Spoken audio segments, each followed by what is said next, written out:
talk about Jasmine Crockett. She's running for the US Senate, and her ad is pretty hilarious. It's just a video of Donald Trump calling her a low IQ person on repeat, which I'm not sure is the best strategy for her, the best PR strategy. I think everything that I've seen, people are saying I agree with the ad.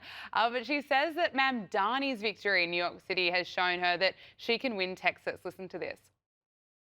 Let me tell you something. Mamdani has not backed down whatsoever from his rhetoric against the president. In the Oval Office, he stood there and he said what he said about him being a fascist, yet he was able to win those voters. So Democrats that believe the only way that you can win is by being soft and sounding like a Republican, that is not true. What people are looking for are people that are tough and are fighters and are going to fight for them.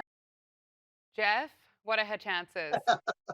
Well, on my show, Ringside Politics, we do an award every year called Turkey of the Year. And Jasmine Crockett was our winner for 2025 as our Turkey of the Year. She is an embarrassment. She's a joke. I'm sorry, she is low IQ. I think the president is right about her. She doesn't understand this is Texas. We're talking about the Lone Star State. We're not talking about New York City. We're not talking about Vermont.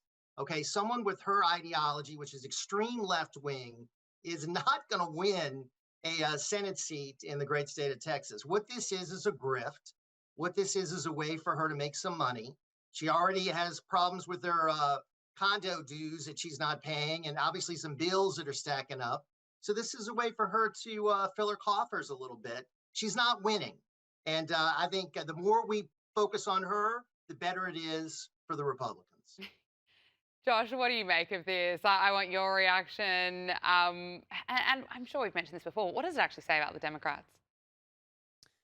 Yeah, Jasmine Crockett is not just low IQ. She might be the lowest IQ member of the U.S. Congress in my entire adult lifetime. I barely even know where to begin when it comes to this woman who seemingly came out of nowhere as recently as like 2 years ago. I'm not even sure that I had heard of Jasmine Crockett. At this point, Gabrielle, what I think she's trying to do. She's trying to kick out Ayanna Pressley, Massachusetts, in the squad. So the squad is AOC, Ilhan Omar, Rashida Tlaib. They're basically the John Lennon, Paul McCartney, and George Harrison there. She's trying to replace Ayanna Pressley to become the new Ringo Starr of the squad, basically. And I guess in order to become a rising star in the far left, the Democratic Party, you have to actually sound really stupid. So, for instance, the way that Jasmine Crockett talks, a lot of people don't know this. That's actually not how she naturally talks. Jasmine Crockett was educated at very elite private schools. She knows how to talk like a normal human being, but she puts on this oh, I'm just like off the street kind of vibe there. Again, because it's all part of the act. But whatever whatever the absurd parts about her whole public persona is, it pales in comparison to her actual public policy proposals. Just to give you one example, earlier this week, there was a clip that was going viral, at least in my social media feeds, of Jasmine Crockett calling for a tax reprieve, just calling for a cessation of taxation on Black people, which he says will be a way of doing reparations for Black people due to slavery. I can't think possibly of why that might not be a good idea. Oh yeah, I can think of literally like a million reasons as to why that is a grossly immoral, horrifically irresponsible, and utterly atrocious and egregious public policy idea. It's appallingly racist, but it's the way that she thinks. It's the way that she is hardwired, because she is hardwired to say the most extreme clickbaity stuff imaginable that will get all sorts of plaudits in her left-wing blue-checked echo chamber, but have no resemblance whatsoever to the sentiments of the American people. Jeff is totally right.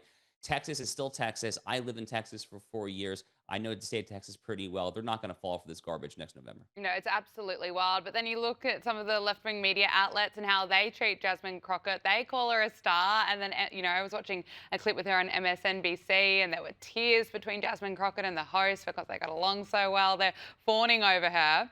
Let's talk about Gavin Newsom. He's unveiled his upcoming memoir. The book is called Young Man in a Hurry, a memoir of discovery, and it is scheduled for release February next year, less than a year before Newsom completes his second term as governor. Now, Newsom says that the memoir is a truly vulnerable book and a story of an outsider on the inside. Let's just take a look. A lot of people look at me, the stark white shirt, the blue suit, and the gelled hair, and they think, oh, I know this guy. I know this guy better than I'd ever want to know him. I get it. This is a story of a kid who always felt like he wasn't quite enough. This is a truly vulnerable book. It was incredibly hard, even painful to write. It's a story about living between two worlds, one of wealth and privilege and the other of more modest upbringing, the outsider on the inside, the interloper who learned to feel comfortable in many rooms.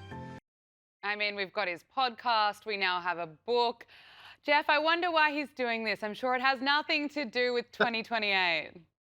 Right.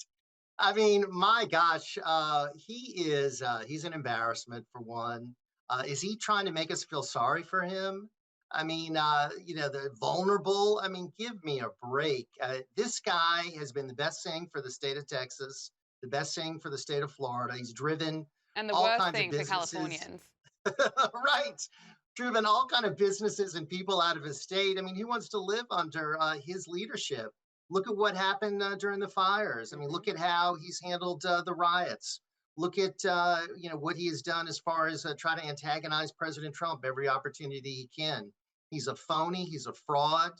He comes across as someone that doesn't have one genuine bone in his body. Of course, he's running for president. He's ramping up his rhetoric against President Trump to try to appease the far left in the Democrat Party, who are obsessed with Trump derangement syndrome. They just want somebody that's going to attack Donald Trump. So that's what he's doing. And he's seeing Kamala Harris fall.